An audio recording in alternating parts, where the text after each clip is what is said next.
Thanks for the support as a channel member, Chris Graves. On yesterday's video, I may have made fun of the city of Nottingham and their irrational love of peas. I was about to post a public apology, but the city of Nottingham, specifically one half of it, Nottingham Forest Football Club, got in and got their retaliation in before I was able to apologise and sent their under-23 teams, aka a bunch of thugs, to re-injure two of our stars who were just on their way back from long-term injuries. They're both out for the rest of the season, and I've been told if I don't want more players to end up injured, I have to retract my previous comments. Peas are great. Nottingham is lovely. Ooh, pass the peas.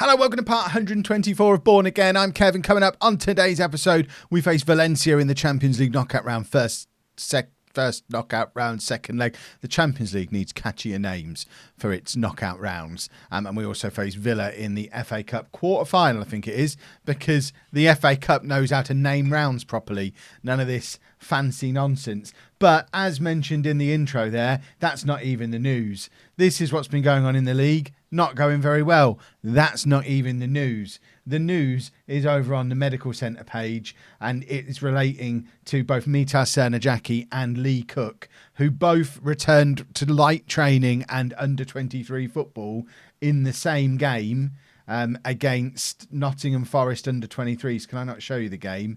And both got re-injured with serious long-term injuries again. So Cernajacki, who'd already been out for 3 months with a torn hamstring, did a thigh strain. It says cause innocuously. Nobody believes that. But he's now got a thigh strain as well, and is going to be out for another 4 to 7 weeks for Cernajacki. It's the middle of March. 7 weeks is pretty much the end of the season. Lee Cook, the situation is even worse. He was previously out with a broken foot and now has, again, from the Nottingham Forest under-23s fixture, a broken ankle, which apparently the cause was sprinting away from people who decided to break him in two. Obviously, he's going to be out for the next, 4 to 5 months? 4 to 6 months. For Lee Cook, which takes him all the way through to next October and means by the time he's back, he'll have been injured for nearly a year. As a 19-year-old wonder kid, a year worth of injuries, 2 major injuries back to back. I don't want to write him off completely at this stage, but a broken foot and then an ankle that's broken while the foot's still not fully healed. He still has a broken foot and broken ankle from 2 separate incidents. Lee Cook might never recover, which is rubbish. And I'm also a little bit worried for Cernajacki, who is now declining in all of his physical stats. And bearing in mind, his physical stats were what made him the absolute monster that he was. He's still got 2 19s there that have been on the decline. But again, he'll have been out for 6, 7 months with 2 different injuries by the time he comes back. And I guess torn hamstring and thigh strain, if they're on the same leg, that's a weakness developing, which is a bit of a problem. But it's so weird. The 2 of them got injured 2 days apart initially. They come back to light training and under-23s games on the same day, and then both get long-term injuries again. We're going to be sticking with this 4-3-1-2 for a while. So with all that out of the way, I guess we should address this, because we lost to Leicester. We did then thump Leicester. I mean, we can't win a Premier League game this year. I don't know what it is. I mean, that I guess I do. That's Champions League hangover again. Because we couldn't beat them straight after the Champions League game, but then absolutely battered them in the FA Cup, which gets us through to the FA Cup quarter-final against Villa, which we'll see later on. Then we lost against Manchester United, who were just above us in the league. A narrow defeat away against Manchester United isn't a disaster. But it's just an accumulation of all of these things means that we are slowly but surely falling further and further away from any hopes we had of European qualification. We're now 10 points behind 7th place Reading. And I think it's safe to say we're not going to be in Europe next year. So we need to really focus in on this Champions League and FA Cup run. Although, as we already know from this database, because of an error when it was created, an FA Cup win won't put us back into Europe. So the only way we can play in Europe next year is to win the Champions League. That should be doable. This This is the team for the Valencia game. We've got Mazinho in goal, a back four of Regulus, Da Silva, Diaz and Arango, Sarmiento, Mira and Ariel in midfield, Ricardo behind Gervin and Juninho up front. What am I saying? What was Pastkev thinking? What on earth was this? Gomez and Juninho up front like that, I think makes much more sense. Do we want Ricardo as a shadow striker? I think we do. We want him getting up there, running beyond Juninho. We'll do that. It's a big game, therefore Gomez steps up, and he needs to step up today. He's been struggling for not having his buddy Jackie in the team for so long. So hopefully, we know he's a big game player. He relishes the big matches. So hopefully that's what he's going to get out there and do today and grab us a hat-trick and fire us into the next round of the Champions League, because we need it.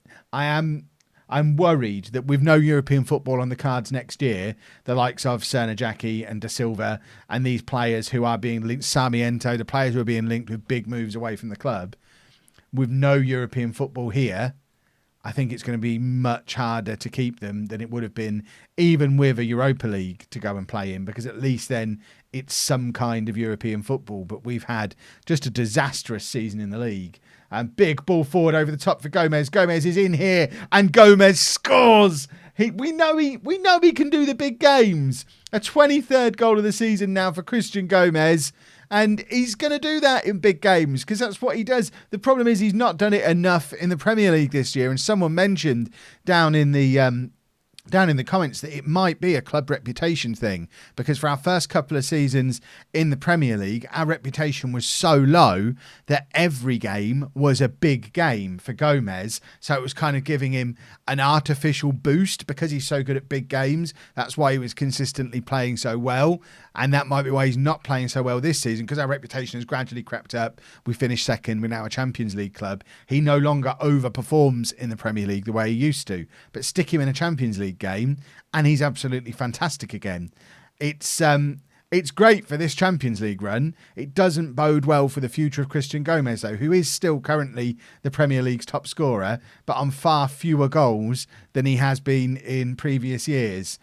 And it'll be interesting to see how his career develops as we develop and get a higher reputation, because our reputation will get a big boost this summer, even though we're going to have a lower mid-table Premier League finish. Because of this Champions League run, our reputation will just go up a little bit. So next season, although we're not going to have the Champions League, so next season, in fact, it's even worse because we're not going to have the Champions League for him to boost himself in. He'll just be playing Premier League games, but most of them aren't going to be big games. So it's going to be very interesting to see next year if we can get a performance out of Christian Gomez.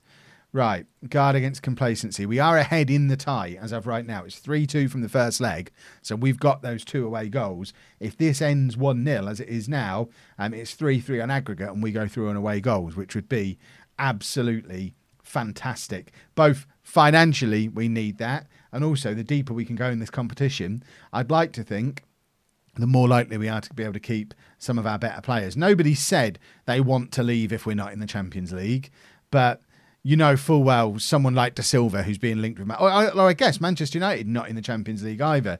So maybe it's more accurate for someone like Jackie or Sarmiento, who've both been linked with the likes of Real Madrid, Paris Saint-Germain. Gomez is in again, and that's a good save from the Valencia goalkeeper. But they're the ones who, as soon as an offer from them comes in, we don't have as much to persuade them to stay. The flip side to all this, of course, is if we don't have the Champions League to hold us back next year, no European football at all, we could, if we can keep the team together, have a cheeky little run at winning the Premier League, because we'll have no distractions. We'll be able to focus this young, talented squad on that one job, go and try and win the Premier League, and that might be hugely significant. But that's a big if, because that relies on us being able to keep players who want to leave, and the money thing is going to be a big problem. We've almost done a Leeds where we've gambled financially on being in the Champions League, and now we're not going to be in the Champions League, and that could pose disaster if we don't sell some of our biggest assets and clear our debts. So it's going to be a very interesting summer, regardless of what happens. Oatway tries to get it clear, but it ended up... it looked like it hit the arm of the Valencia player, but it's ended up clear anyway. It's with Gomez Plays it back to Sarmiento. Ball over the top for Gervin, who's in. He's been our best striker since Christmas. And there he is again. And Gervin has scored the goal, which is surely going to put us into, I think it's a Champions League quarter-final. Is that what comes next? It's a 6th goal of the season for him. But like I say, Premier League, he has been the man for the last 4 or 5 weeks. He's looked the most dangerous striker. He's scored the most goals. He only scored his first goal of the season about a month ago because he hadn't been playing. But he's the one. He's the one who's going to lead us to the Premier League. He's not, but he's the one who'll be here next year, hopefully.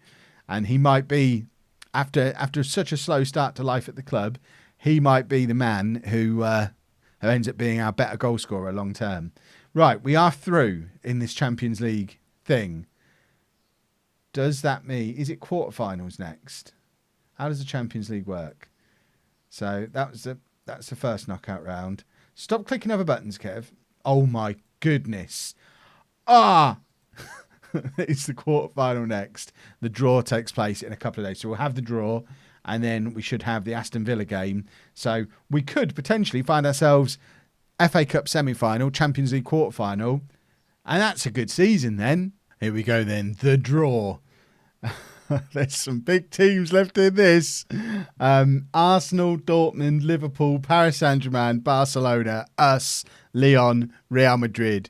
Fingers crossed, let's hope for Lyon.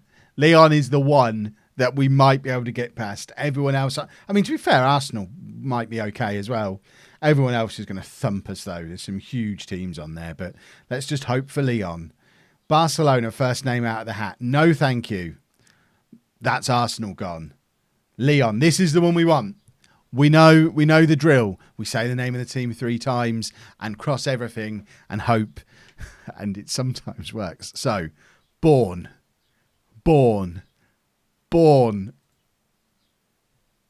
It's worked. Oh, I love it when that works. We have got a chance. We have got the chance to make it into a Champions League semi-final. Lyon have not won Ligue 1 in the entire save. They're playing second fiddle to Paris Saint-Germain. They have a different sponsor for their third kit, which is weird. I guess that's a brand of car that they make, maybe. But they finished second in Ligue 1 last year. We finished second in the Premier League last year. The difference is they're going to finish second again this year, whereas we're going to finish in the bottom half. But it was the one game that gave us a chance. Oh, semi-final draw as well. This seems a little bit previous. So, Dortmund or Real Madrid, I guess. There's not an easy option. It doesn't matter. We'll play Liverpool or Paris Saint-Germain, and then us or Lyon will face Barcelona or Arsenal. So all we can hope for is just a little hope. We beat Lyon, Arsenal beat Barcelona, and then we know we can take Arsenal. Imagine if we got into the Champions League again next year by winning the thing. 3 changes for the Villa game in the FA Cup quarter-final. Then Henshaw comes in at the back to go alongside De Silva, with Diaz currently suspended. Oatway comes in for Mira in midfield, and Gervin comes in for Juninho after he scored in the last game, so he gets to come in and play alongside Gomez. So let's get into the game. I know the idea of us winning the Champions League is ridiculous, but I have had some amazing cup success or ridiculous cup runs on FM20 this year. Those of you who watch the Twitch save on a Monday, Wednesday, Thursday, Sunday night, twitch.tv/LOLLUJO. But those of you watching that will know that we took home, when they were still in League 1, all the way to the FA Cup final, where we only lost on penalties to Newcastle. We've had all of the cup runs in this competition, in the FA Cup, that we had with Bourne early on. Sir Alan Hardy is Sir Alan Hardy because of his FA Cup exploits. We have been all about the cups in FM20, so it's not as absurd as it might seem, especially because we don't have to focus on the league at all. The league is gone. We can put all our efforts into these remaining cup competitions, and Sir Najaki might be fit to play in the second leg of the Lyon game. So we could have Sir Najaki coming back just at the business end of a Champions League campaign, and he's one of the best players in the world. Arango in behind here. Cross comes in. Sarmiento's there. And that's 1-0 to Bourne in front of a sold-out Milking Nook. They don't look very excited, but I think it is surely it's a sellout for the cup quarter-final. How could it not be? Oatway does well to play it out to Arango. I'm loving having Oatway back. He is just being able to have him to rotate with Mira. And realistically, long term, if we were able to get Oatway permanently, he would be our starter there because he's young, he's English. He's obviously got more upside, more future potential than Mira has. So I would happily bring him in permanently if we had the opportunity to do so. Of course, the problem we've got is we have no idea if there's going to be any money coming in next summer for us to actually go out and buy anybody. Although, for as long as the Champions League run goes on, there's certainly money to be made from that. We got £8 million of prize money for winning that first knockout round game. So if that scales every round and we are able to get a bit of a run going, I know I'm getting ahead of myself a little bit. If we can win the Champions League, we'll be fine. But we would be. We'd be fine financially and we'd be in it next year and everyone's going to be happy. Ariel plays it out to Regulus on this left-hand side. A second goal here just before half-time would be lovely. Ricardo plays it into Gervin all the way back to Ariel, who gives it to Oatway, back to Ricardo. Arango, we're knocking the ball around nicely here. Arango, cross comes in, Gervin's there, and it's just over. And, most of our outfield players got a touch of the ball there. It was a nice move, but couldn't quite be finished off. Sarmiento now with a corner. Gervin's there again. He's hit the underside of the crossbar. And Henschel trying to push it over the line. He's not really the man we wanted there doing it. He was a little slow to react. But Gervin is getting closer to finding the back of the net. He's testing them. Oatway now from the base of the midfield to Ariel. Back to Oatway again. Ariel again. And Oatway. Imagine this is radio commentary. They're just knocking it, but they are just knocking it back and forth between themselves in midfield. But ball over the top from Villa, and we're under a little bit of pressure here. And De Silva, I thought he'd come across to deal with it, hadn't really. But Henschel with the headed clearance to Sarmiento, who releases Gomez down this left-hand side. This is a big game, Christian. Cross comes in, Gervin's there, and he's hit the crossbar again. I think. What has that man got to do today to score a goal? Gomez is having a quiet game, so I guess forgetting it's the FA Cup quarter-final, the fact that it's Villa means Gomez isn't bothered, so he sat there on a 6.4. So Juninho is probably going to come on fairly early in this second half, and the Christian Gomez problem continues. Arango, cross comes in, and he can't get on the end of it, but it comes all the way back to Arango. He could have another go at this, but instead finds Ariel, who releases Gervin. Can he get a crossover towards Gomez? In fact, he finds Sarmiento. That looked like it crossed the line to me, but apparently not. Do we not have Hawkeye in the FA Cup? Because that looked for sure that the goalkeeper had carried that over the line, but it seems like it was not to be. Gomez still not able to drag himself up above a 6.4. This is really, really poor from Gomez. And it's difficult because I don't think it's his fault. He was never very good. He just plays above himself. But it does mean his days are probably numbered. We're going to take off Gervin as well and give Robinson a rare appearance up front. And you know what? Let's bring Cogney on as well. Let's do a triple change. So confirm that. Get back into it. Shall we? I don't want to drop praise at only 1-0. We're not actually a sellout either. Juninho. He's looking at options ahead of him. He's got the overlap from Arango, but he's just got it alone and stuck it into the back of the net. And that is some individual brilliance from Juninho. And I do think, Quick Pick has been trying to convince me to do this all year. I do think long term, Juninho and Gervin, if we're doing a front two, it's going to be Juninho and Gervin.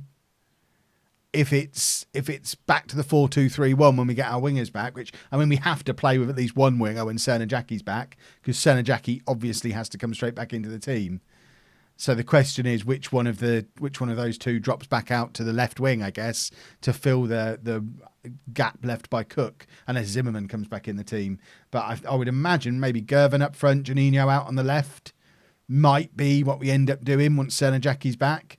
Oh my word, that is a good finish from the edge of the area. We've been caught napping a little bit there. I've just dropped some praise and they've immediately responded. But this isn't any fault of our own, really. This is just a lovely strike. I guess it would have been nice to have someone marking him, Conley. Thanks for turning up. But I'm not going to worry yet. Hopefully we can score another goal. Ricardo tries to looking to play Robinson in, who's, I mean, this is probably only the third game of his Bourne career that Robinson's played up front.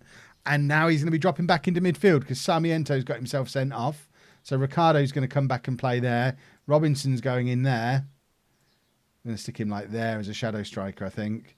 And Juninho's going to switch to be the advanced forward. And we're just going to drop back a little bit. We'll perhaps drop to a balanced mentality as well.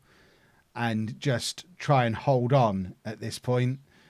I do remember back in the days of the 4-3-1-2, going down to 10 men was always a problem. Even more so than it is in the 4-2-3-1 or the 4-3-3, because you're down to reduced numbers and playing really narrow, and it just allows teams to outnumber you out wide. But it takes too many substitutions to go wider, or you're playing people out of position. It was always a problem. So I'm hoping it's not going to be a problem today. It looks like we are going to hold on, and we have. So that is an FA Cup semi-final in our future as well. So a return trip to Wembley, I think. In fact, I don't think we do go to Wembley in this. Because the databases all started at different times. I know we went to Wembley in the Cup semi-final with Home on Twitch, but I don't think it's Wembley in this. We're down to 14th in the Premier League. But we do have games in hand, plus 40 points on the board. So we're definitely not going down. What did they want, league finish-wise? Avoid relegation, yeah. So we're not in any danger. Juninho ends his goal drought. Do we get a semi-final draw? Should we stick around for a semi-final draw? I think we should. That's coming up tomorrow. Come on, give us a semi-final draw. Fine, I'll cut to the semi-final draw. Here we go then, semi-final day. Oh, it's not semi-final day, semi-final draw. And you know what? This looks winnable. So there's us, Ipswich, Stoke or Norwich, and then Watford or Chelsea. So if Watford can deal with Chelsea, I mean, we can beat Chelsea. This is a winnable tournament. So it's going to be Watford or Chelsea. I'd like to avoid them because then it's a relatively straightforward route through to the final. We haven't avoided them. But I think looking at that, what that means is, if we can beat Chelsea, who I'm assuming is who we're going to play, it's a winnable final. We could have the East Anglian derby in the semi-final of the FA Cup if Norwich can get past Stoke. That'd be amazing. And then if we could get an FA Cup final against Ipswich, that'd be lovely. LOLLUJO derby and quite a straightforward final. So I guess what we're going to do is, I guess we do a double header of the second leg and the semi-final, and just focus on the cups. The league is a write-off. I don't want to drag it out too much by showing you a little bit both legs of that plus the semi-final and a league game. We'll just do the second leg and the semi-final as long as they're back-to-back like that, because then it continues to set us up as a cup specialist team this year. If you've enjoyed that, please make sure you leave a nice big thumbs up on there for me. Subscribe to the channel for daily Football Manager videos. And thank you very much for watching.